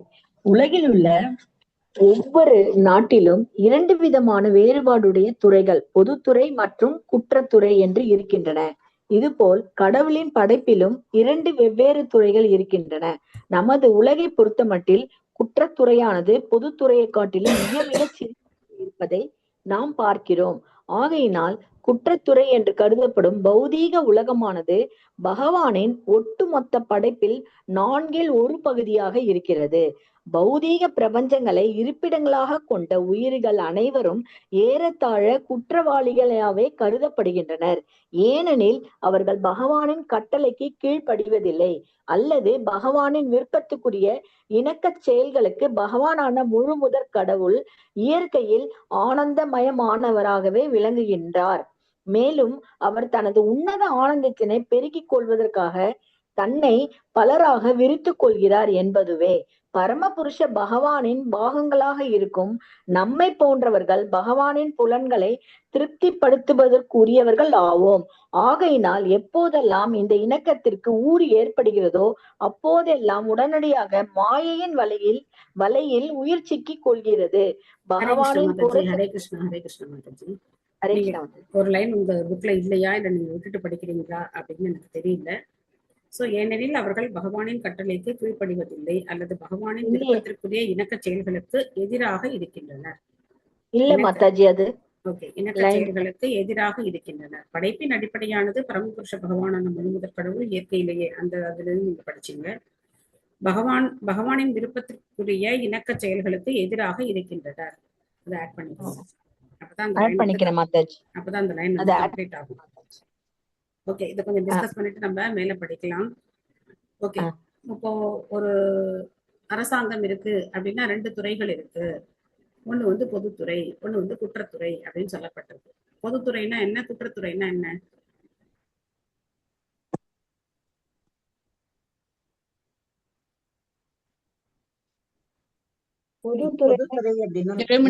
சிவில் மாதாஜி. ஓகே, அதான் என்ன, நீங்க இங்கிலீஷ்ல சொல்லிட்டீங்க, அதுக்கு அர்த்தம் என்ன? பொதுத்துறைனா இந்த தீவிரவாத குற்றம் ரோடு போடுறது, அப்புறம் பப்ளிக் செக்டர்ஸ் மாதிரி ரோடு மக்களுக்கு நன்மை செய்யறது. பொதுவா சொன்னோம் அப்படின்னா மக்களுக்கு நன்மை செய்யக்கூடியது பொதுத்துறை அப்படின்னு சொல்லுது. குற்றவியல் துறை அப்படின்னா குற்றவாளிகளை தண்டிக்கக்கூடிய துறை குற்றவியல் துறை அப்படின்னு சொல்லப்படுது. சோ ஒரு நாட்டுல வந்து மக்கள் வாழக்கூடிய இடம் ஜாஸ்தியா இல்ல சிறைச்சாலைகளுடைய இடம் ஜாஸ்தியா? எந்த இடம் வந்து பெரியது? மக்கள் வாழக்கூடிய அதான் பெரியது. சிறைச்சாலைங்கிறது சின்ன பகுதி. சோ இந்த ஒப்பீடிங் எதுக்காக கொடுக்கப்பட்டிருக்கு? இந்த பொதுத்துறை, குற்றவியல் துறை, இந்த இதெல்லாம் எதுக்காக இங்க கொடுத்திருக்காரு? பௌதிகவாதிகள் தான் அதிகமா இருக்கிறாங்க, பக்தர்கள் கம்மியா இருக்கிறாங்கன்னு அர்த்தமாங்க. ஆன்மீக உலகம் ரொம்ப பெருசு, பக்தி இல்லாதவங்க கம்மி. சத்யா மாதாஜி உல்டா பண்ணிட்டீங்க. ஆன்மீகம் கம்மி, உல்டா பண்ணிட்டீங்க. குற்றவாளிகள் கம்மி, ஆன்மீக பக்தர்கள் ஜாஸ்தி. வைகுண்ட உலகம் வந்து ரொம்ப பெரியது, பௌதிக உலகம் ரொம்ப ரொம்ப சிறியது. அப்போ இன்னொரு முக்கியமான விஷயம் இங்க என்ன சொல்லப்பட்டிருக்கு? இந்த பௌதிக உலகத்துல இருக்கிற ஒவ்வொருத்தரும் யாருதான்? குற்றவாளிகள். அப்ப நம்ம எல்லாம் யாரு? நம்ம எல்லாம் எங்க இருக்கோம்? ஆனா நம்ம என்ன நினைக்கிறோம்? விடுதலையா? விடுதலையெல்லாம் யார் பேசுறது? உலகத்தை அனுபவிக்கணும். நான் வந்து அனுபவிக்கணும், உலகம் பிறந்தது எனக்காக, நான் அனுபவிக்கிறதுக்காக இருக்கு அப்படின்னு சொல்லி நாம வந்து நினைக்கிறோம். சோ அந்த மனப்பான்மையினாலதான் நாம இந்த பௌதிக உலகத்துல பிறவியா எடுத்துக்கிட்டே இருக்கணும். புரியுதா? இப்போ எதுக்காக பிரபுபாதர் வந்து இந்த விஷயங்கள் எல்லாம் சொல்றாரு அப்படிங்கறது நாம தெளிவா புரிஞ்சுக்கணும். இதெல்லாம் பிரச்சாரத்துக்காக நம்ம யூஸ் பண்ணக்கூடாது. நீங்க யார்ட்டையாவது போய் சொல்லும் போது நீ வந்து குற்றவாளி, நீ வந்து சிறைச்சாலையில இருக்க அப்படின்னு சொன்னா அடுத்த நாள்ல இருந்து என்ன பண்ண மாட்டாங்க, நம்மள்கிட்ட பேசக்கூட மாட்டாங்க. சோ இதெல்லாம் வந்து போக போக நாம புரிஞ்சுக்க வேண்டிய விஷயங்கள். நாளடைவுல காலப்போக்கில் பக்தியில நம்ம முன்னேற்றம் அடையும் போது இப்ப நாமளே ரொம்ப சிரிச்சுக்கிட்டே ஒத்துக்கிறோம், நாமெல்லாம் குற்றவாளிகள், நம்ம சிறையில இருக்கோம், அதை நம்மளாம் சிரிச்சுக்கிட்டே சொல்றோம். ஏன்? உண்மை நமக்கு புரியுது, ஆனாலும் அதை நாம ஓரளவுக்கு ஏத்துக்கிறதுக்கு இப்ப தயாரா இருக்கோம். அதனால சிரிச்சுக்கிட்டே ஆமா அப்படின்னு நம்ம சொல்றோம். ஸோ இந்த ஸ்டேஜ்ல தான் இதெல்லாம் நம்ம சொல்ல முடியுமே தவிர, இதெல்லாம் பிரச்சாரத்துக்கு பயன்படுத்தும் போது ரொம்ப கவனமா இருக்கணும். நமக்கு ஒரு பாயிண்ட் தெரிஞ்சிருச்சு அப்படின்னு ஒண்ணு யார்ட்டையாவது போய் ஊன்னு எதையாவது சொல்லி நம்ம ஹரே கிருஷ்ணா ஜாயின் பண்றது விட்டுட்டு ஓடுற மாதிரி நம்ம செஞ்சிடக்கூடாது. ஸோ 2 விதமான பிரச்சார முறைகள் இருக்கு. ஒண்ணு வந்து அவங்களை உற்சாகப்படுத்தி ஹரே கிருஷ்ண மந்திரத்தை ஜபம் பண்ண சொல்லி அவங்களுக்கு பிரசாதம் கொடுத்து கொஞ்சம் கொஞ்சமா அவங்களுக்கு வந்து உடலில்லா ஆத்மா அப்படிங்கிற தத்துவங்கள் எல்லாம் எடுத்து சொல்லும் போது அவங்களும் வந்து உற்சாகமாக செய்வாங்க. ஆனா வந்த உடனேயே இந்த உலகம் மாயையானது, இந்த உலகம் வந்து துன்பமயமானது, துப்பாலயம், இது வந்து ஒரு சிறைச்சாலை அப்படிலாம் சொன்னோம் அப்படின்னா அவங்க ஓட்டம் எடுத்து ஓடி விடுவாங்க. ஸோ அதனால பிரச்சாரம் பண்ணும்போது பாசிட்டிவா பிரச்சாரம் பண்ணணும். நெகட்டிவான பிரச்சாரம் வந்து எடுப்படாது. அது யாருக்காவது ஒருத்தருக்கு எடுக்கணும். அதனால அதுல நம்ம ரொம்ப கவனமா இருக்கணும். பிரபுபாத பொருளில் உள்ளதான் நம்ம சொல்றோம் அப்படின்னு சொல்லிட்டு நம்ம என்ன பண்ண முடியாது. எடுத்த எடுப்புல கொண்டு போய் எல்லாத்தையும் போய் சொல்லக்கூடாது. யாருக்கு எங்க எப்படி எந்த சூழ்நிலையில எப்படி சொல்லணும் அப்படிங்கிறத நாம தெரிஞ்சிருக்கணும். ஸோ இயற்கையிலேயே நம்ம வந்து ஆனந்தமா இருக்க வேண்டியவர்கள். ஆனா பகவானுடைய ஆனந்தத்துக்கு நம்ம ஒத்துழைக்காததுனால நாம இங்க வந்து கஷ்டப்பட்டுட்டே இருக்கோம். ஓகே, மேல படிங்க மாதாஜி. படிக்க மாதாஜி படிங்க. ஹரே கிருஷ்ணா மாதாஜி. பகவானின் புறச்சக்தியானது உலகம் என்றும் பகவானின் அகசக்தி வைகுண்டம் அல்லது கடவுள் மண்டலம் என்றும் அழைக்கப்படுகின்றன. வைகுண்ட லோகத்தில் பகவானுக்கும் அங்கு வாழ்பவர்களுக்கும் இடையே எந்தவித இணக்கமின்மையும் கிடையாது. ஆகையினால் பகவானின் படைப்புகள் வைகுண்ட லோகத்தில் நிறைவுடையதாய் இருக்கின்றன. அங்கே அச்சத்திற்கு இடம் என்பதே இல்லை. கடவுளின் உலகம் முழுவதும் முற்றிலும் இணக்கமுடைய பிரிவாக இருப்பதினால் அங்கே பகைமை வளர்வதற்கு சாத்தியமே கிடையாது. அங்கே எல்லாம் முழுமையுடையன. உடலிலும் இருக்கும் பல்வேறு உறுப்புகளும் வயிற்றின் பசி ஒன்றை மட்டுமே திருப்திப்படுத்துவதற்காக ஒற்றுமையுடன் உழைப்பது போன்றும், 100 கணக்கில் 1000 கணக்கில் உதிரி பாகங்களினால் ஓர் இயந்திரம் வடிவமைக்கப்பட்டிருந்த போதிலும் அவை அனைத்தும் ஒருங்கிணைந்து இயந்திரத்தின் இயக்கத்திற்கு இணக்கமுடன் உதவுவது போலவும் வைகுண்ட லோகத்தில் பகவான் நிறைவுடையவராக விளங்குகின்றனர். அங்கு வாழ்பவர்களும் பகவானின் தொண்டில் நிறைவுடன் ஈடுபட்டிருக்கின்றனர். மாயாவாதிகள் என்னும் அருவவாதிகள் ஸ்ரீமத் பாகவதத்தின் ஸ்லோகத்தினை சிறிய வானமும் பெரிய வானமும் ஒன்று என்று தவறாக பொருள் கூறுவர். ஆனால் இக்கூற்று வலுவற்றது ஆகும். பெரிய வானம் சிறிய வானம் என்னும் உதாரணமானது ஒருவனது உடலிற்கு கூட பொருந்த கூடியதாகும். உடலானது பெரிய வானமாகும். அதனுள் இருக்கும் பகுதிகளே சிறிய வானம் ஆகும். உடலினுள் இருக்கும் ஒவ்வொரு பகுதியும் ஒட்டுமொத்த உடலினுள் ஒரு சிறு பகுதியாக இருந்த போதிலும் அவை ஒவ்வொன்றும் தனித்தன்மை உடையவனவே ஆகும். இதுபோல் இப்படைப்பு முழுவதும் பகவானின் உடலாக இருக்கிறது. படைக்கப்பட்ட நாம் அல்லது படைக்கப்பட்ட எவையும் அவ்வுடலினுள் உள்ள சிறு உறுப்புகள் ஆகும். உடலினுள் உள்ள உறுப்புகள் ஒரு முழு உடலுக்கு இணையாகாது. அது சாத்தியமும் அன்று. பகவத்கீதையில் பரமபுருஷ பகவானின் பாகங்களாக இருக்கும் உயிர்கள் அனைத்தும் நித்தியமான பாகங்களே என்று கூறப்பட்டிருக்கிறது. மாயாவாதிகளை பொறுத்த மட்டில் உயிரானது பரம்பொருளுடன் இணைந்து ஒன்றாகவும் அதுவாகவும் இருந்த போதிலும் அது மாயையினால் தன்னை அதன் பாகம் என்று கருதுகிறது என்று கூறுகின்றனர். இக்கூற்று செல்லத்தக்கது அன்று. முழுமையும் அதன் பகுதியும் தன்மையினால் மட்டும் ஒன்றாம். தன்மையினால் பெரிய வானமும் அதன் உள்ளே இருக்கும் சிறிய வானமும் ஒன்றாக இணைந்திருப்பதினால் சிறிய வானம் பெரிய வானம் ஆகிவிடும் என்று பொருளாகாது. வைகுண்ட லோகத்தில் ஹரே கிருஷ்ணா ஹரே கிருஷ்ணா ஹரே கிருஷ்ணா மாதாஜி. தேங்க்யூ. ஹரே கிருஷ்ணா. ஸோ பகவானுடைய இந்த உலகம் அப்படிங்கிறது ஆன்மீக உலகம் அகச்சக்தி, பௌதிக உலகம் புறச்சக்தி அப்படின்னு சொல்லப்படுது. ஸோ அங்க வந்து பகைமை கிடையாது, அங்க எல்லாரும் பகவானோட ஒத்துழைக்கிறாங்க அப்படிங்கிறதுலாம் சொல்லப்பட்டிருக்கு. அப்போ மாயாவாதிகள் இந்த ஸ்லோகத்தை எப்படி பாக்குறாங்க அப்படிங்கிறதுக்கு பிரபாதத்துக்கு விளக்கம் கொடுக்குறாங்க. பத்தியா, இங்க சிறிய வானம் பெரிய வானம் ரெண்டும் ஒண்ணுன்னு சொல்லப்பட்டிருக்கு. ஆத்மாவும் பரமாத்மாவும் ஒண்ணு அப்படிங்கிறது அவங்களுடைய கருத்து. நான் பிரபாதர் என்ன சொல்றேன், இந்த உடல் அப்படிங்கிறதும் உடலில் இருக்கக்கூடிய பாகங்கள் அப்படிங்கிறதும் உடல் தான். உடலுடைய பாகங்களும் உடல் தான். ஆனா அது ரெண்டும் என்ன கிடையாது, ஒண்ணு கிடையாது. இந்த கையை நம்ம உடல்னு சொல்லலாம், ஆனா இந்த கை அப்படிங்கிறது தனிப்பட்ட ஒரு தன்மை உடையதா இருக்கு. அந்த மாதிரி ஒவ்வொரு உறுப்புகளும் ஒரு தனிப்பட்ட தன்மை உடையதா இருக்கு. ஆனா இந்த உடல் உறுப்புகள் எல்லாமே எதுக்காக ஒத்துழைக்குது அப்படின்னா, இந்த உடல் சரியா இயங்குறதுக்காக எல்லா உறுப்புகளும் இணக்கமா செயல்படுது. அந்த மாதிரி பகவானுடைய பின்ன பகுதிகளாக இருக்கக்கூடிய ஆத்மாக்கள் பகவானுடைய திருப்திக்காக இணக்கமா செயல்பட வேண்டியவர்கள். அதுதான் இந்த சிறிய வானம் பெரிய வானம் அப்படிங்கிற இந்த ஓமை நமக்கு சொல்லுது அப்படிங்கறத பிரபா சொல்றேன். தேங்க்யூ மாதாஜி. தனபாக்கியம் மாதாஜி படிக்கிறீங்களா நெக்ஸ்ட் பேராகிராஃப்?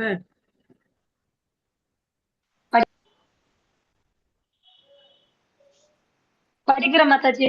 படிங்க. ஹரே கிருஷ்ணா. பொருளுரை வழங்கிய ஸ்ரீ பிரபுபாதருக்கு ஜெய். வைகுண்ட உலகத்தில் பிரிந்தாலும் அரசியலுக்கு எந்தவித காரணமும் கிடையாது. அங்கே அச்சமில்லை. காரணம் பகவானும் அங்கு வாழ்பவர்களும் ஒற்றுமையில் விருப்பமுடையோர். வீர்களுக்கும் பகவானுக்கும் இடையேயுள்ள இணக்கமின்மையின் மாயை என்பதாகும். வைகுண்டம் என்பது இருவருக்கும் இடையே உள்ள இணக்கத்தினை பிரிப்பதாகும். உண்மையில் அனைத்து உயிர்களுக்கும் வசதிகளுக்கும் பாதுகாப்பும் பகவானாலேயே அளிக்கப்படுகின்றன. ஏனெனில் அவரே பரம உயிர் ஆவார். ஆயினும் மூட ஜந்துக்கள் உண்மையில் பரம உயிரின் கட்டுப்பாட்டின் கீழ் இருந்த போதிலும் அவரது இருப்பினை மறுக்கின்றனர். இந்நிலையிலே மாயை எனப்படுகிறது. சில நேரங்களில் அவர்கள் கடவுள் என்று ஒருவர் இருப்பதையே மறுக்கின்றனர். அவர்கள் எல்லாம் சூனியம் என்கின்றனர். மேலும் சில நேரங்களில் அவர்கள் அவரை வித்தியாசமான வழியில் மறுக்கின்றனர். கடவுள் என்று ஒன்று இருக்கலாம், ஆனால் அதற்கு வடிவம் இல்லை என்று இவ்விரண்டு கருத்துக்களும் உயிரின் பணிவறியாத நிலையிலேயே எழுதுகின்றன. இப்பணிவறியா நிலை எத்துணை காலம் நீடித்திருக்கிறதோ அத்துணை காலமும் இந்த உலகில் இணக்கமின்மையும் தொடர்ந்திருக்கிறது.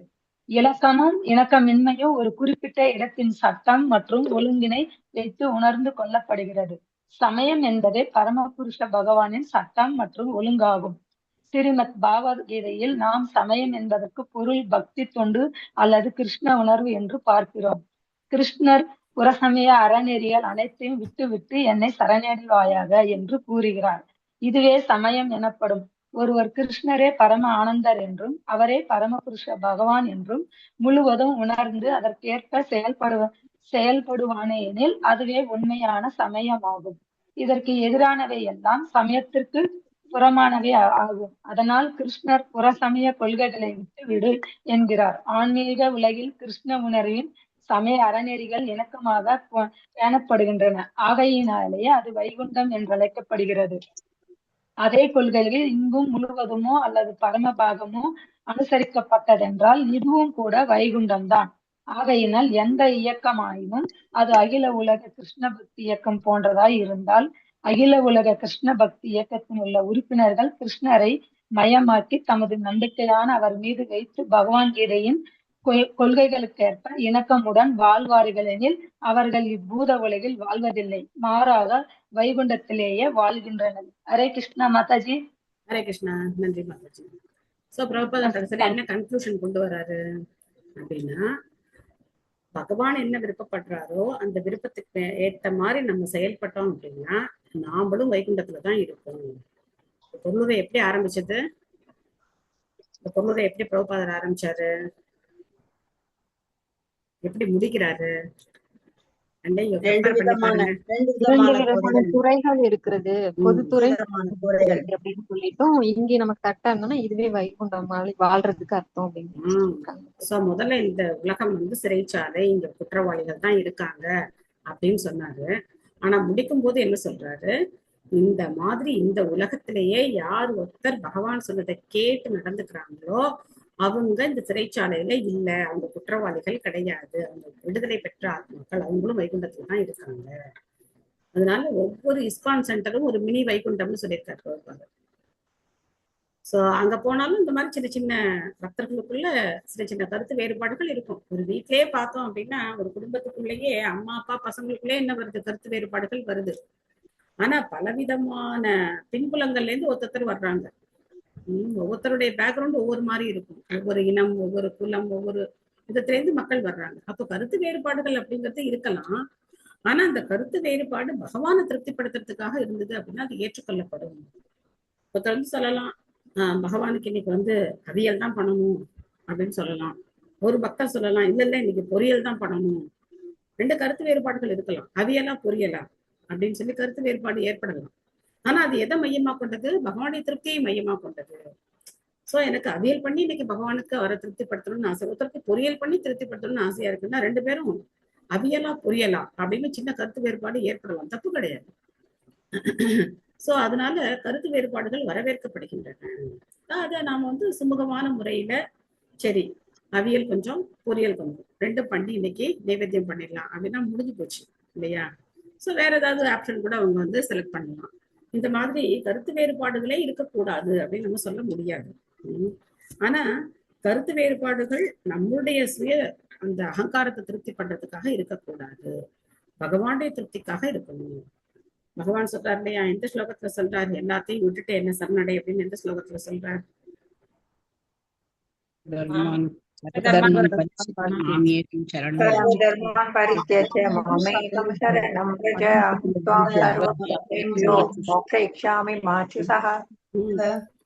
ஸ்லோகத்துல சொல்றாரு. ஆனா நம்ம விட்டோமா அப்படின்னா கிடையாது, நம்ம இன்னும் எல்லாத்தையும் பிடிச்சுக்கிட்டு உட்கார்ந்துருக்கோம். சோ அதனால நம்மளுடைய மற்ற நம்ம என்னென்ன தர்மம்னு நினைக்கிறோமோ அதெல்லாம் விட்டுட்டு கிருஷ்ண பக்தி ஒண்ணுதான் உயர்ந்த தர்மம், பகவானுக்கு நிவேதனம் பண்ணித்தான் சாப்பிடணும், பகவானுடைய அறிவுரைகளை மட்டும்தான் நம்ம ஃபாலோ பண்ணணும். அது ஆன்மீக குரு மூலமா ஸ்ரீல பிரபுபாதர் மூலமா நமக்கு கிடைக்குது. அதனால அவங்க சொல்றதைத்தான் நம்ம கடைபிடிக்கணும் அப்படின்னு சொல்லி நம்ம முடிவெடுக்கணும். சோ அதுதான் பாகவதம் படிக்கிறதுக்கான அர்த்தம். ஓகே, உங்களுக்கு வேற ஏதாவது சந்தேகங்கள், கேள்விகள், கருத்துக்கள் ஏதாவது இருக்கா?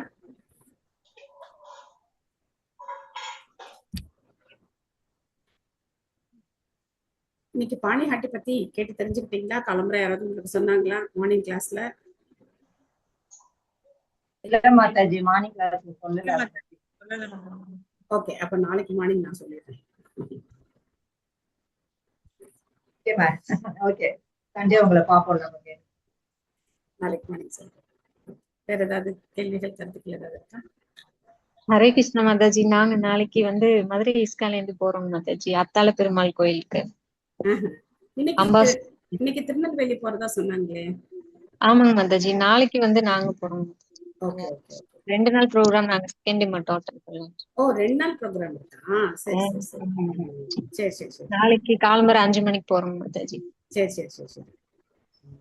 ஹரே கிருஷ்ணா மாதாஜி. ஹரே கிருஷ்ணா. ஹரே கிருஷ்ணா மாதாஜி. ஹரே கிருஷ்ணா. வைகுண்டத்துல கூட இந்த மாதிரி கோவம் எல்லாம் வருதான்னு நினைச்சேன், ஆனா பொருளுரை படிச்சோன்னா அதுக்கு விளக்கம் கிடைச்சது. கண்டிப்பா. சோ அதனால்தான் பிரபுபாதிய பொருளுரைகள் கண்டிப்பா நம்ம படிக்கணும்.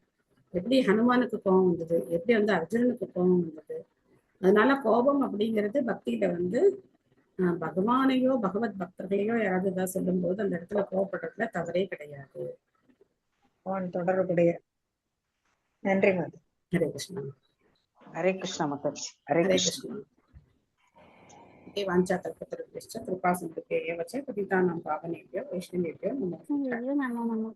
अनंत कोटि वैष्णव वृंद की जय, श्री प्रभुपाद की जय, गौर प्रेमानंदे। हरि हरि बोल। Thank you all. Hare Krishna. Hare Krishna mataji. Hare Krishna mataji. प्रणाम mataji. Thank you mataji. Thank you. Hare Krishna. இப்ப தெரியுமா ஆக்சுவலி